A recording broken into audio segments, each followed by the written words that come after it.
السلام عليكم ورحمة الله وبركاته. اللهم صل وسلم وبارك على سيدنا محمد. إن شاء الله النهاردة فيديو جديد مع بعض هو عن عجائب شرب الماء مع قراءة سورة الفاتحة. طيب، بنعمل ده ازاي؟ بنجيب أول حاجة بنحضر كوب الماء اللي هنشربه ونقرأ عليه سورة الفاتحة. طيب، فوائد ده ايه؟ طيب، بتشربي الماء وتشربي الكوباية وانتي قاعدة. طيب، الفوائد بتاعت قراءة سورة الفاتحة على المية ايه؟ أول حاجة بتفتح الشرايين المغلقة. في ناس بيجيلها انسداد في الشرايين، فقراءة سورة الفاتحة على المية وتشربيها دي مفيدة جدا. أول حاجة بتفتح الشرايين المغلقة. رقم 2 بتشرح القلب والصدر.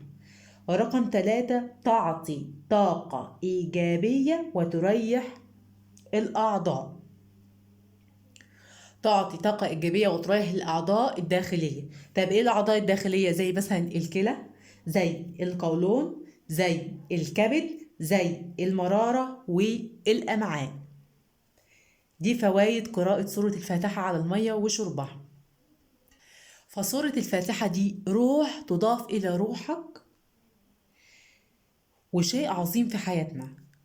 طيب، هي كمان بتعمل ايه؟ حل لكل المشاكل.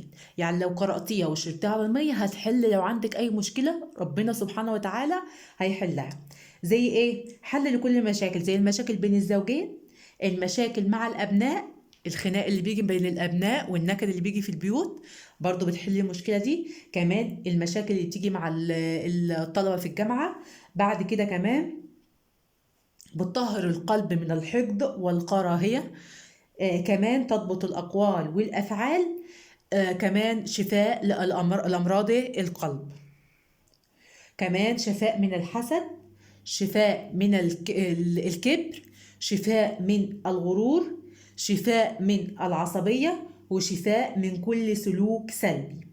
كمان بتحل المشاكل اللي في المدرسة أو الجامعة أو أي مشكلة بتيجي عندك في البيت، برضو دي بتحل المشكلة دي.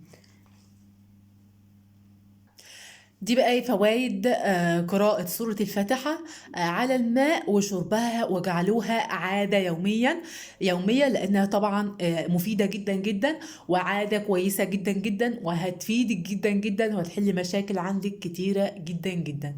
أتمنى بقى لو الفيديو عجبكم ما تبخلوش عليا بلايك للفيديو، كمان تشتركوا في القناة وتفعلوا زر الجرس للكل عشان يوصلك إشعار بكل فيديو جديد، وتكوني أول واحدة بتشاهدي الفيديو. أشوفكم إن شاء الله بإذن الله في فيديو جديد. مع ألف سلامة.